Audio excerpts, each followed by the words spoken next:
from the communist, Che Guevara, 50 years after his death. 50 years ago today, Che Guevara was brutally executed by Bolivian soldiers, so ending the life of one of the great revolutionary figures of the 20th century. To commemorate Che's life and ideas, we republish here an in-depth article by Alan Woods, originally written 10 years ago, discussing Che's experiences and what he really stood for.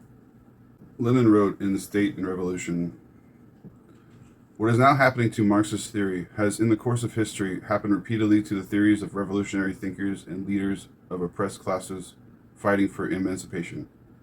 During the lifetime of great revolutionaries, the oppressing classes constantly hounded them, receiving their theories with the most savage malice, the most furious hatred, and the most unscrupulous campaigns of lies and slander.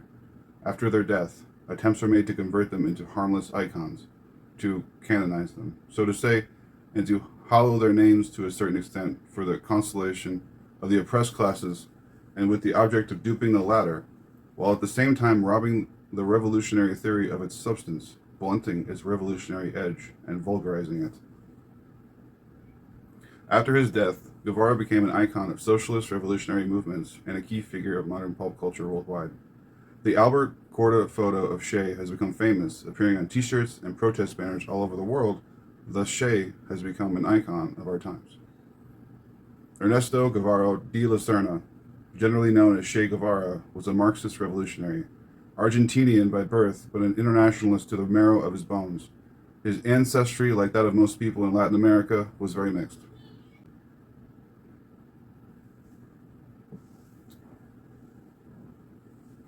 Born into a middle-class family, he did not suffer poverty and hunger like so many other children in Latin America, but he suffered from ill health. His naturally adventurous and rebellious spirit was connected with the fact that from an early age he had serious asthmatic condition. He spent all his life trying to overcome this problem by deliberately driving himself to the limit. His steely determination to overcome all difficulties may also be tracked back to this. His humanitarian instincts first inclined him to the field of medicine. He obtained a medical degree. His specialty was dermatology, and he was particularly interested in leprosy. At this time, his horizons were no wider than those of most other middle-class young men: to work hard, get a degree in medicine, get a good job, and maybe do original research into medical science and advance human knowledge by some amazing discovery. Like most young people, Ernesto loved to travel. He was seized by what the Germans called wanderlust. He wrote, "I now know, by an unbelievable coincidence of fate, that I am destined to travel." Just how far he was to travel and in what direction he would go was yet a sealed book to him. No doubt he would have made a conscientious physician, but the wanderlust got the better of him. He took to the road and did not return to Argentina for many years. His adventurous nature introduced him to set out to a long journey traveling rough throughout South America on a motorbike. This journey was the beginning of a long odyssey that slowly opened his eyes to the reality of the world in which he lived. For the first time in his life, he was brought into direct contact with impoverished and oppressed masses of the continent. He witnessed at first hand the appalling conditions in which the majority of people lived. That such dreadful poverty should exist amidst all the natural wealth and beauty of this wonderful continent made a deep impression on this young mind.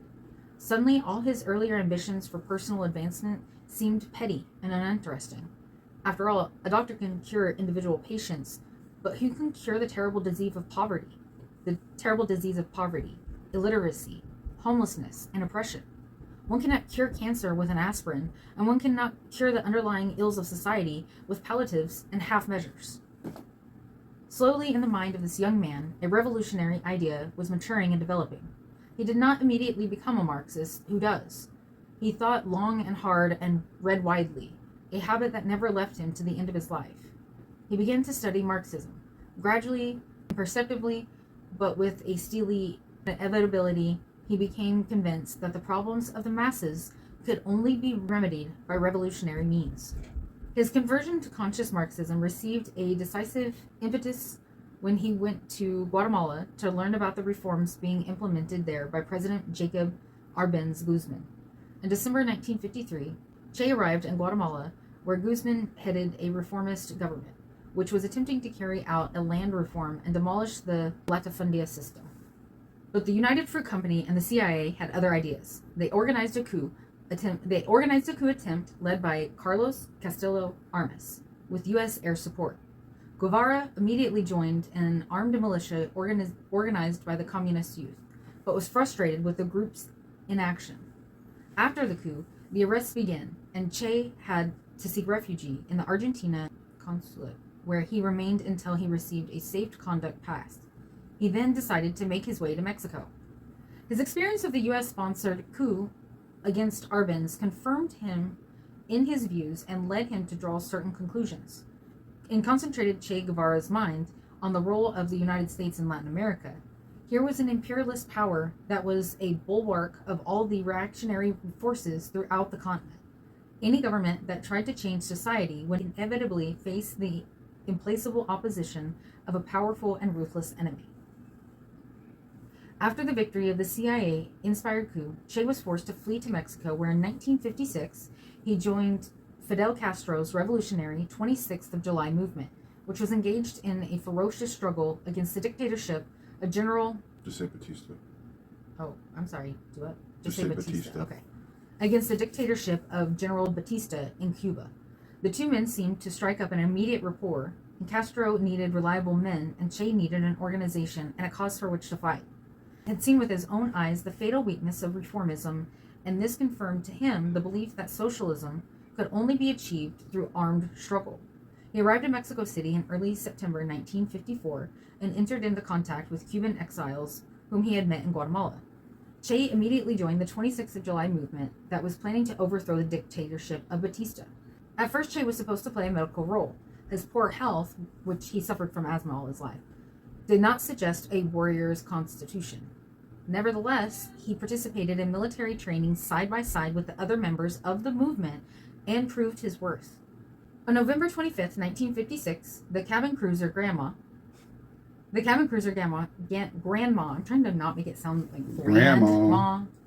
Grandma set out from Tuxpan, Veracruz, heading for Cuba, loaded with revolutionaries. It was an old ship, and it was carrying many more people than it was designed for. It nearly sank in the heavy weather that reduced many of the passengers to severe seasickness. This was only the beginning of their problems. The expedition was almost destroyed right at the outset. They landed in the wrong place and were caught in the swamps. They were attacked by government troops soon after landing, and about half of the rebels were killed or executed after being captured. Only 15 to 20 survived. This battered and depleted force somehow managed to regroup and escape into the Sierra Maestra Mountains, from where they waged a guerrilla war against the Batista dictatorship. Despite the initial setback, the rebels had struck a courageous blow, which resonated in the hearts and minds of the masses, and especially the youth. New recruits filled up the depleted ranks.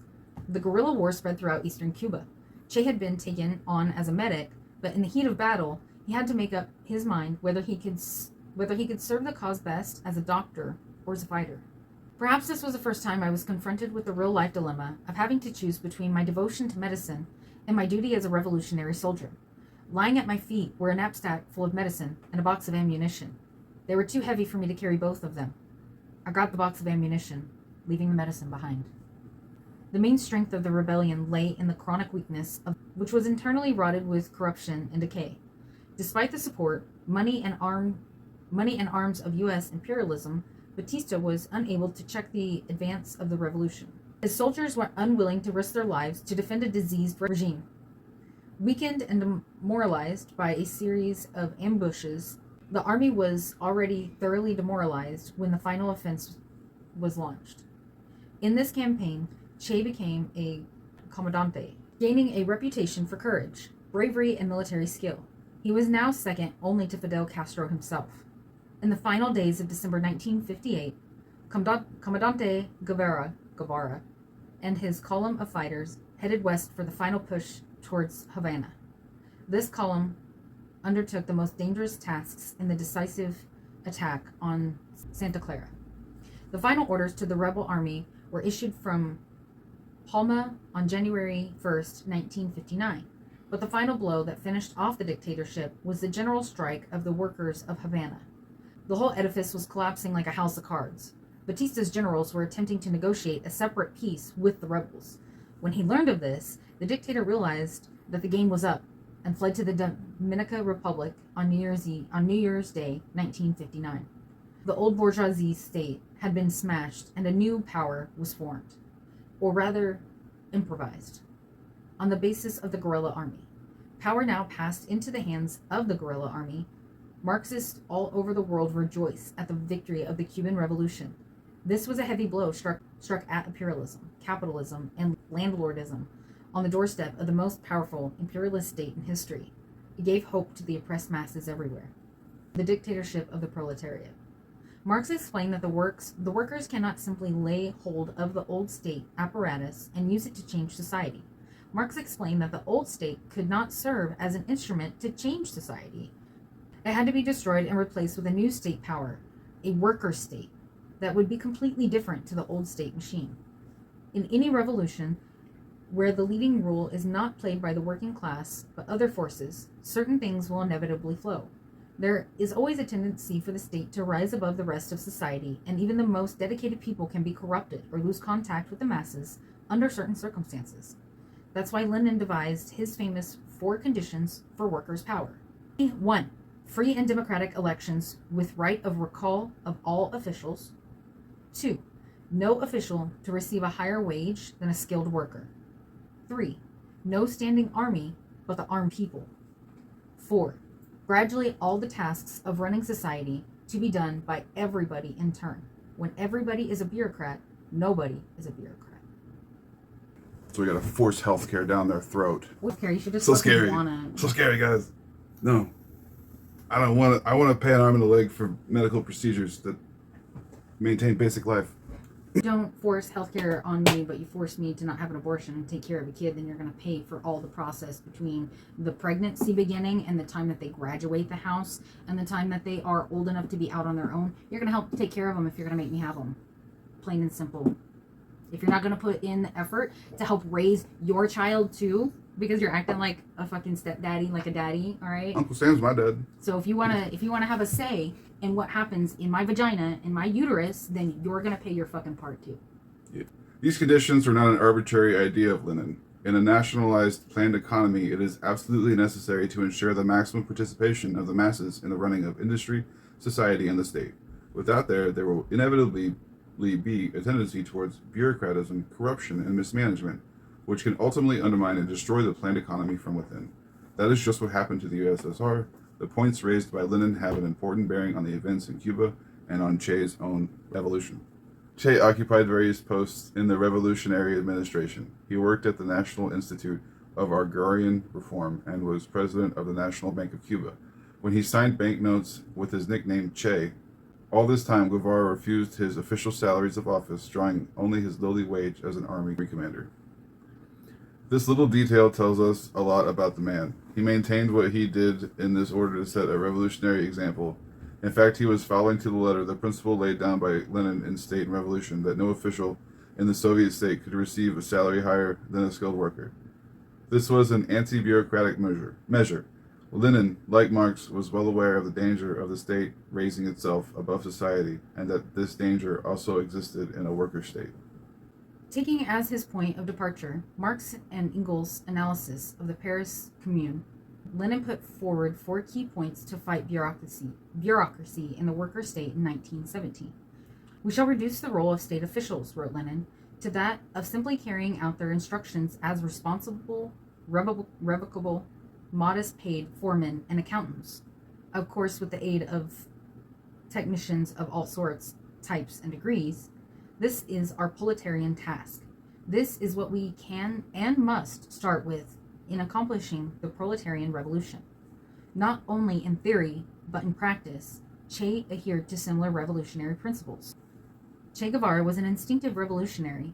He was personally incorruptible and detested bureaucracy, careerism, and privileges. His was the stern and Puritan morality of the revolutionary fighter. Therefore, he was repelled by the manifestations of bureaucracy and flunkeyism that he observed after the victory of the revolution. Che often expressed opinions in opposition of the official positions of the Communist Party of the Soviet Union under Nikita Khrushchev. He was opposed to the theory of peaceful coexistence. He did not like the slavish attitude of some Cubans towards Moscow, and his ideology. Above all, bureaucracy, careerism, and privilege repelled him. His visits to Russia and Eastern Europe shocked him and deepened his sense of disillusionment with Stalinism. The bureaucracy, privileges, and suffocating conformism repelled him to the depth of his soul. He became increasingly critical of the Soviet Union and its leaders. That is why he initially inclined to China in the Sino-Soviet dispute. But to portray Che as a Maoist is to do him an injustice. There is no reason to believe that he would have felt any more at home in Mao's China than in Khrushchev's Russia. The reason he appeared to lean to China was that the Chinese criticized Moscow's decision to remove the Soviet missiles from Cuba, an act that Che looked on as betrayal. It was impossible to arrive at a neat classification of Che Guevara. He was a complex character with a fertile brain that was always seeking after truth. The dogmas of Stalinism were the absolute antithesis of his way of thinking. He was repelled by bureaucratic civility and conformism and detested privilege of any sort. This made him an object of suspicion to visiting communist dignitaries from Europe and the Soviet bloc. The Stalinist leader of the French Communist Party were particularly hostile to him. Guevara later served as Minister of Industries, in which post he grappled with the problems of building a socialist planned economy in the difficult conditions that confronted the Cuban Revolution. My good friend and comrade Leon Ferrara, the veteran Cuban skiist, worked with Che in the ministry and had many discussions with him about Trotsky and Trotskyism. He gave him Trotsky's book to read, and he showed some interest in them, but there was one point he could not grasp. Trotsky writes a lot about the bureaucracy, and what does this mean? Leon explained as best he could, and after a while Che said, "Yes, I think I understand what you mean." The next day, Che and Leon were together cutting sugar cane in the fields. In the middle of this back-breaking work, Leon saw a big black car slowly advancing across the field. He turned to Che. "Comrade, it looks like you have a visitor," he said. "Commandante, it looks like you have a visitor," he said. Che looked up, surprised, and saw the limousine. Then his face lit up with a smile, and he said to Leon, "Now just you watch this." The car came to a halt, and a sweating official with a suit and tie stepped out and began to walk towards Che. Before he could open his mouth, Che shouted at him, "What are you doing here? Get out! We don't want any bureaucrats here." The shamefaced functionary turned back and headed for the car, and Che turned to Leon. "You see?" he said with a triumphant grin. "No solicitors!" And he leaves, and he's like, When the Cuban Trotskyists were arrested, Che personally intervened to secure their release. He later said that this had been a mistake. He also proposed the study of the writings of Leon Trotsky, who he regarded as one of the unorthodox Marxists. This attitude was very different to the position of the followers of Mao, who described Trotsky as a counter-revolutionary and enemy of socialism. Given the extremely difficult conditions of guerrilla war in the mountains and jungles, a fighter will only take what he regards as absolutely necessary. This tells us a lot about how Che was thinking at this time.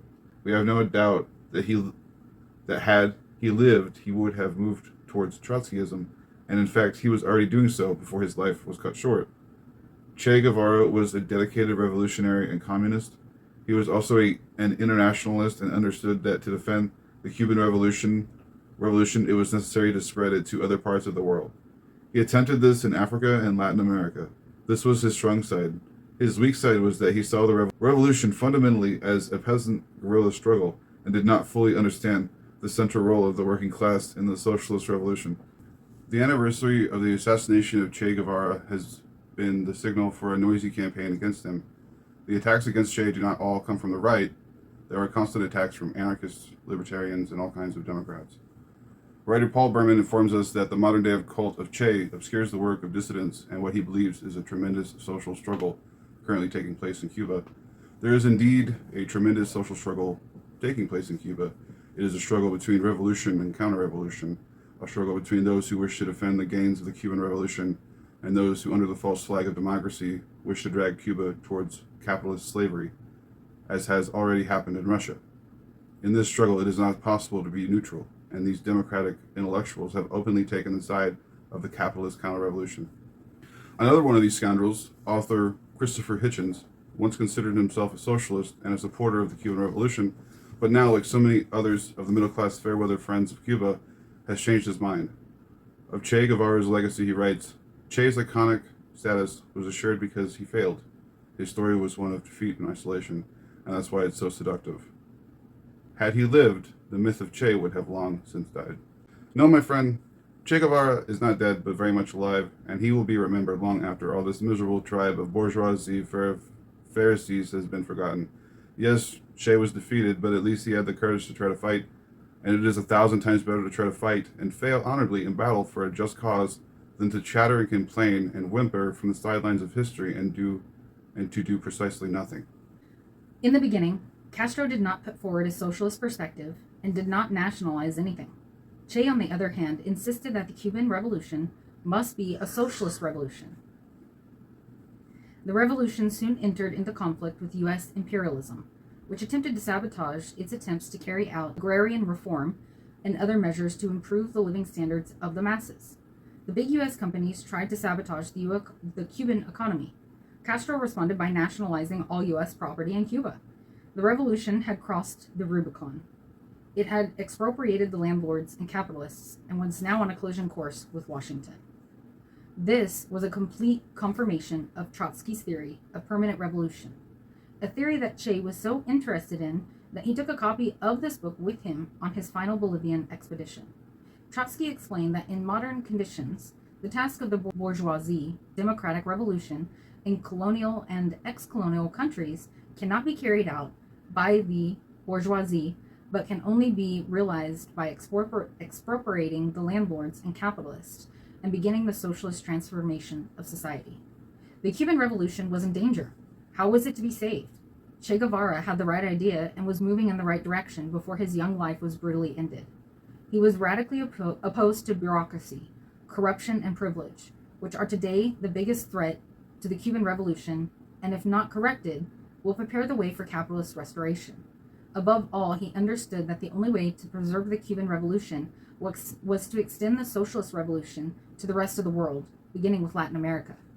In his mind, the idea slowly matured that the only way to save the Cuban Revolution was to spread the revolution on a world scale.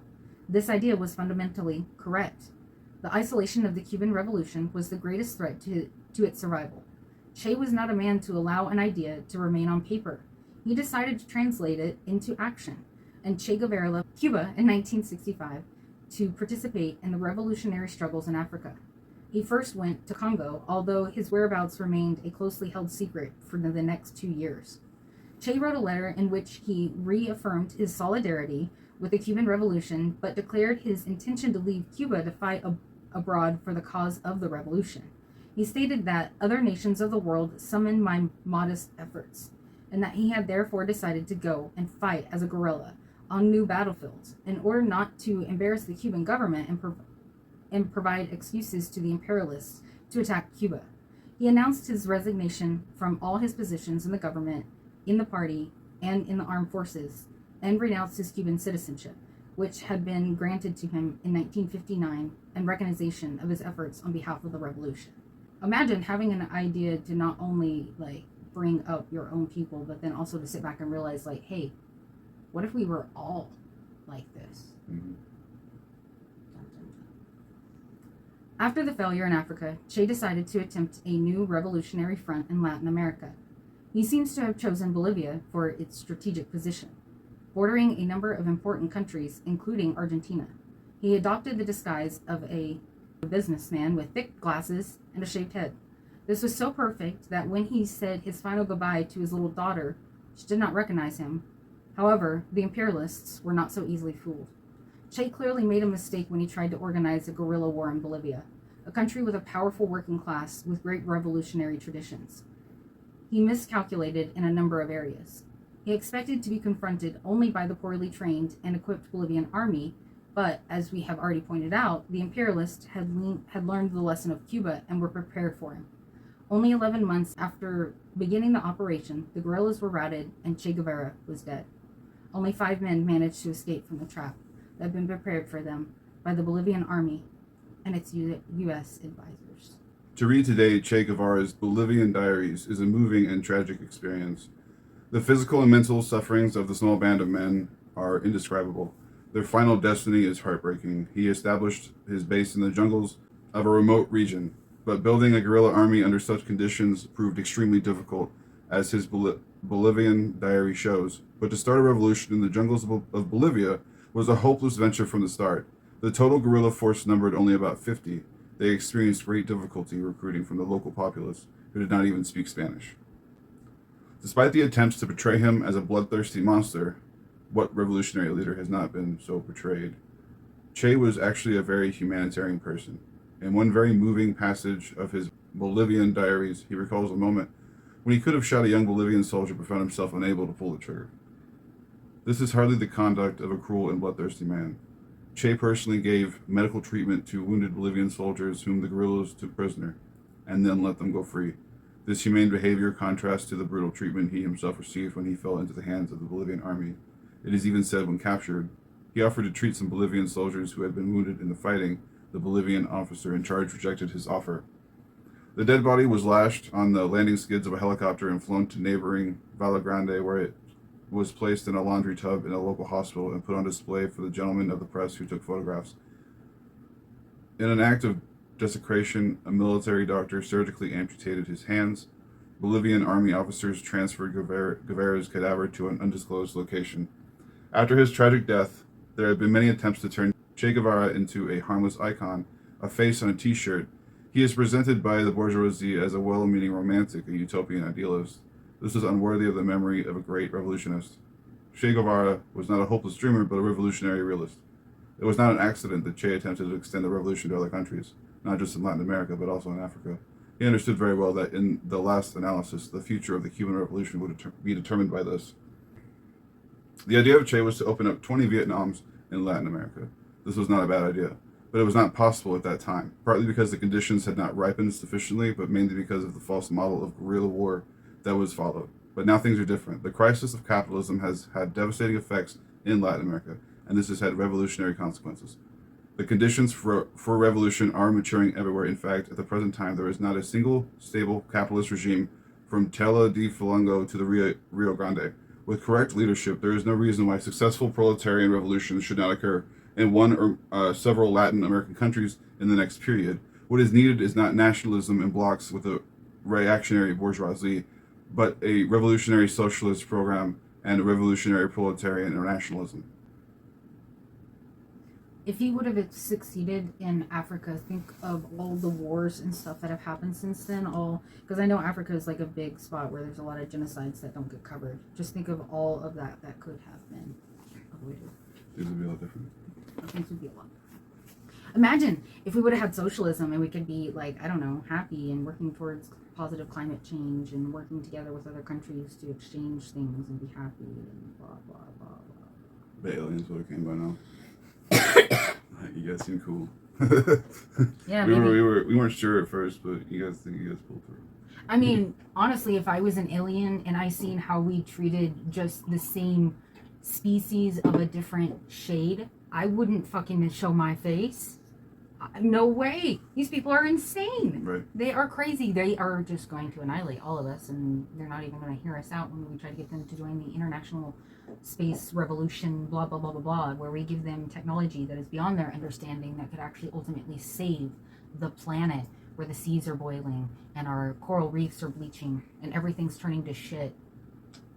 You know, if Che Guevara had lived, I think the whole world would have had a revolution, and we would have sent Che to the stars on a probe, and he would have brought communism to the galaxy.